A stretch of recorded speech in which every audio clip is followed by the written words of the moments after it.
দর্শক আপনাদের সবাইকে স্বাগত জানাচ্ছি চ্যানেল 24 এর নিয়মিত আয়োজন বিভাগীয় খবরে। ভিন্ন রকম সব সংবাদ নিয়ে আমাদের এই আয়োজন আপনাদের জন্য। আজকে আপনাদের জানাবো খুলনা বিভাগের জেলাগুলোর খবর, আর সাথে আছি আমি শরীফুল হক। প্রায় 450 বছর ধরে কালের সাক্ষী হয়ে দাঁড়িয়ে আছে নড়াইলের এক গম্বুজ বিশিষ্ট গোয়ালবাথান মসজিদ। এই মসজিদটি দেখতে দেশ বিদেশ থেকে অসংখ্য পর্যটক আসলেও তারা ফিরে যান হতাশা নিয়ে। তাই এটি সংস্কারের দাবি স্থানীয়দের।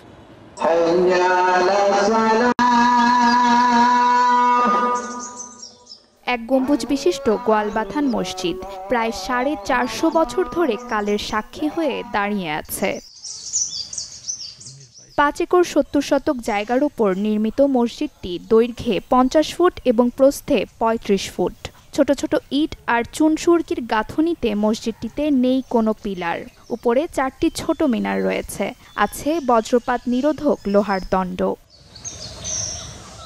নড়াইল জেলা সদর থেকে 8 কিলোমিটার দূরে চণ্ডীবরপুর ইউনিয়নের গোয়ালবাথান গ্রামে অবস্থিত এটি। এই মসজিদটি যখন যশোর জেলার ছিল, এই যশোর জেলার সর্বপ্রথম মসজিদ। 3 দিনের হাঁটাপথ থেকে ধর্মপ্রাণ মুসল্লিরা জুম্মার নামাজ পড়তে এই মসজিদে আসতেন। 170-80 জন মুসল্লি হয় জুমার দিনে। 5 ওয়াক্ত নামাজ টাইম মতো হয়, টাইম মতো আজান হয়। মুন্সি হাইবাতুল্লাহ সাহেব উনি করে গেছেন আমাদের ঐতিহ্য। এই মসজিদে আমরা এখন 5 ওয়াক্ত নামাজ পড়ি। মসজিদটি তৈরির সঠিক সময়কাল জানা যায়নি, তবে মুঘল আমলে মুন্সি হাইবাতুল্লাহ নামে এক ব্যক্তির উদ্যোগে মসজিদের নির্মাণ কাজ শুরু হয় বলে জানা যায়। বর্তমানে মুন্সি হাইবাতুল্লাহর বংশধর মুন্সি রহমতুল্লাহ মসজিদের ইমামতি করছেন। এই মসজিদের ঐতিহ্য সুনাম অনেক দূর দূরান্ত থেকে মানুষজন আসে দেখার জন্য। এটাই আমাদের মনের কাছে অনেক ভালো লাগে। নড়াইলের গৌরব, গোয়ালবাথানের একটা ঐতিহ্য, পুরনো মসজিদ। তাই এখানে আপনার দোয়ার বদলতে আমি এই গুনাহগার বান্দা এখানে একটু খেদমত করছি, এটা আমার অত্যন্ত ভালো লাগছে। অবহেলায় পড়ে থাকা ঐতিহাসিক এই মসজিদটি দেখতে দেশ বিদেশের নানা পর্যটক আসলেও ফিরে যান হতাশা নিয়ে। মসজিদটি সংরক্ষণ করার দাবি জানান স্থানীয়রা। এটা নিজের কাছেও ভালো লাগার কথা যে এটা যখন শুনেছিলাম যে এটা প্রত্নতাত্ত্বিক বিভাগ নেছে, এটাকে দেখভাল তারা করবেন, এবং বিগত সময় তারা কেউ এই বিষয়টি দেখেননি। এজন্য আমি ব্যক্তিগতভাবে সরকারের কাছে আবেদন রাখব যে এই বিষয়টি প্রত্নতাত্ত্বিক বিভাগ দ্রুত যাতে এটাকে গ্রহণ করেছেন সেটাকে যাতে কার্যকরী করে। আমরা স্থানীয়ভাবে বিভিন্ন অফিসে দৌড়াদৌড়ি করে কিছু যৎসামান্য উন্নয়ন করার চেষ্টা করেছি, যা আপনারা দেখতেছেন। কিন্তু আসলে এটা যেভাবে হওয়া উচিত এবং দর্শনীয় স্থানীয় হওয়া উচিত, সেই হিসাবে এটা করা হয় নাই। আমরা চাই মসজিদের উন্নয়ন হোক এবং যারা দর্শনার্থী আসে তারা সুন্দর সুব্যবস্থার মাধ্যমে মসজিদ দেখতে পারে। বরাদ্দ পেলে মসজিদটির সংস্কার করা হবে বলে জানান ইসলামিক ফাউন্ডেশনের উপপরিচালক। আমাদের ইসলামিক ফাউন্ডেশন এই পুরানো মসজিদ নিয়ে একটা প্রকল্প হাতে নিচ্ছে। এটা আগামী মার্চ মাসে প্রকল্পটা পেশ করা হবে। সেখানে মসজিদের নাম ঠিকানা আছে। তখন যে প্রকল্প আমাদের আসে আমরা সেভাবে এটাকে পুরানো আমাদের ঐতিহ্য ইতিহাস হিসাবে ধরে তার সংস্কার এবং এর প্রয়োজনীয় ব্যবস্থা ইসলামিক ফাউন্ডেশন করবে। একসময় আশেপাশের এলাকায় কোনো মসজিদ না থাকায় কয়েক মাইল পথ হেঁটে শুক্রবারে জুম্মার নামাজ আদায় করতে আসতেন মুসল্লিরা। Desk report, channel 24। অল্প সময়ে যশোরে ব্যাপক সাড়া ফেলেছে নারী উদ্যোক্তাদের প্ল্যাটফর্ম আগামীর উদ্যোক্তা। এই অ্যাপসের সাথে 8 শতাধিক নারী যুক্ত আছেন। তারা তাদের বিভিন্ন পণ্য এই অ্যাপসের মাধ্যমে বিক্রি করে গত বছর আয় করেছেন প্রায় 1.5 কোটি টাকা। অবসর সময়ে কেউ তৈরি করেন নানা রকম খাবার, পিঠাপুলি, কেউ বা খাঁটি গুঁড়া মরিচ, হলুদ, চালের গুঁড়া, গুড় পাটালি, কেউ বা আবার তৈরি করেন কেক। সেগুলোকে আবার অনলাইন প্ল্যাটফর্মের মাধ্যমে বিক্রি করছেন তারা। করোনাকালে ঘরবন্দি মানুষের জন্য আগামীর উদ্যোক্তা নামক একটি অ্যাপ তৈরি করেন যশোরের সফটওয়্যার ইঞ্জিনিয়ার শিহাবুদ্দিন। প্ল্যাটফর্মটিতে এখন যুক্ত আছেন প্রায় 8 শতাধিক নারী উদ্যোক্তা।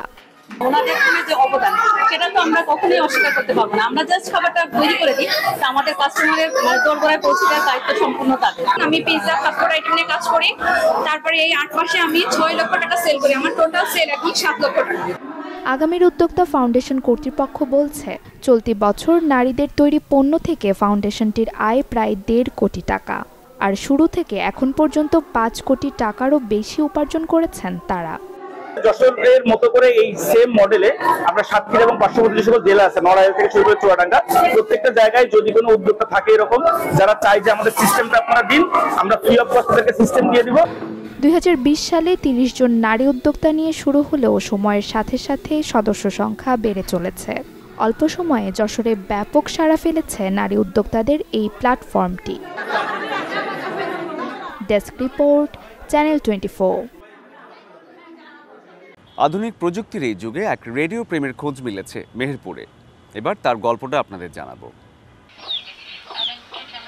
হাতে ভাঙাচোরা একটি রেডিও, তাতেই বারবার চাকা ঘুরিয়ে কখনো গান, কখনো সংবাদ, কখনো বা নাটক শুনছেন মেহেরপুরের শোলমারি গ্রামের বৃদ্ধ আবু ইউসুফ। পাকিস্তান আমল থেকে এই রেডিওটি তার সুখ দুঃখের পরম সঙ্গী।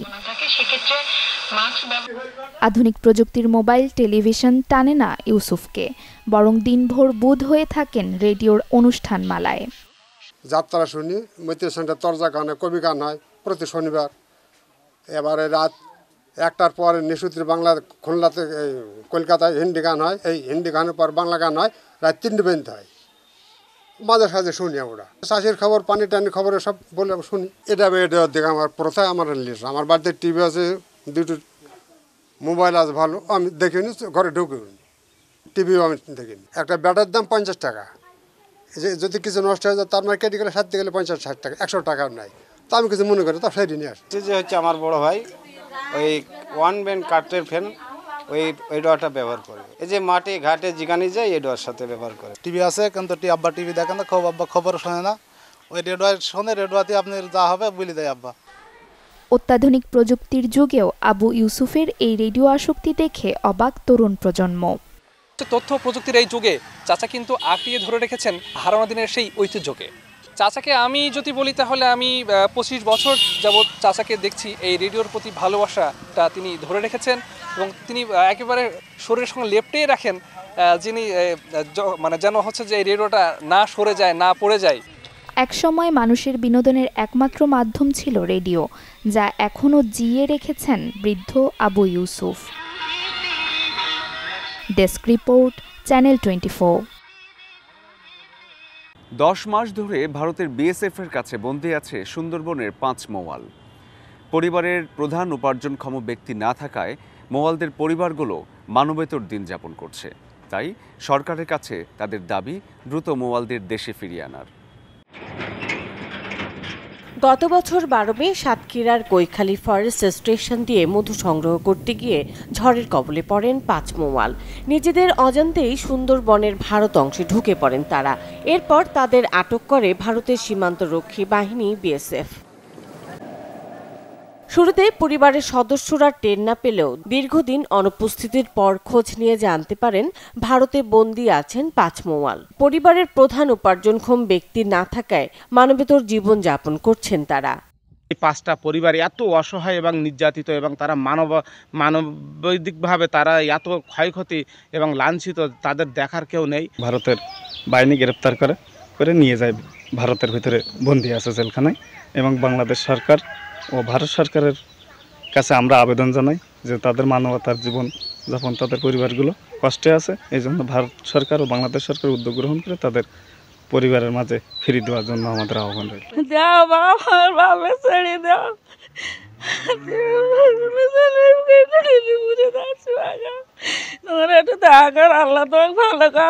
আমরা 4 বোন, আমার বাবার কারণে আমার ছোট বোন স্ট্রোক করে মারা গেছে।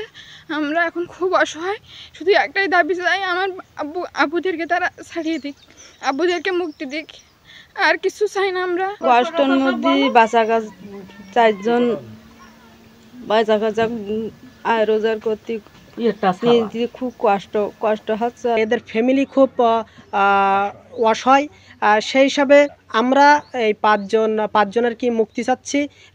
মানবিক বিবেচনায় 2 দেশের সরকারের সহায়তায় গরিব অসহায় এই মৌয়ালদের মুক্তির আহ্বান জানান মানবাধিকার কর্মীরা। তারা মানবতর অবস্থায় রয়েছে ইন্ডিয়াতে, এবং এখানকার ফ্যামিলিগুলো অত্যন্ত উদ্বেগ এবং উদ্বিগ্নতার মধ্য দিয়ে তাদের জীবন কাটছে। ফ্যামিলিগুলো নিতান্ত অসহায়, ফলে দ্বিপাক্ষিক একটি উদ্যোগ যদি সৃষ্টি করে এই বন্দীগুলোকে ফিরিয়ে আনা যায়, সেটি কিন্তু একটি মানবিক কাজ হবে। এদিকে প্রশাসন বলছে এ বিষয়ে কিছুই জানেন না তারা। অভিযোগ পেলে ব্যবস্থা নেওয়া হবে বলে জানান তারা। ভুক্তভোগী পরিবার আমাকে মৌখিক কিংবা লিখিতভাবে কোনো বিষয়ে আমাকে জানায়নি। তবে তারা যদি আমাকে জানায়, লিখিতভাবে যদি জানায় কিংবা মৌখিকভাবেও যদি জানায়, আমি ঊর্ধ্বতন কর্তৃপক্ষকে এ বিষয়ে অবগত করিয়ে কিভাবে বন্দী যারা আছে তাদেরকে বাংলাদেশে প্রত্যর্পণ করানোর ব্যবস্থা করা যায় সেই বিষয়ে উদ্যোগ গ্রহণ করার চেষ্টা করব। বাংলাদেশ ও ভারত দুই সরকারের সহায়তায় দ্রুত মুক্তি পাবেন 5 মৌয়াল, এমনটাই আশা পরিবারের সদস্যদের। Desk report, channel 24। এই ছিল আজকের বিভাগীয় খবরে। আগামীকাল নতুন স্বাদ আর ভিন্ন গল্প নিয়ে আবারও হাজির হয়ে যাব। ভালো থাকুন, সুস্থ থাকুন।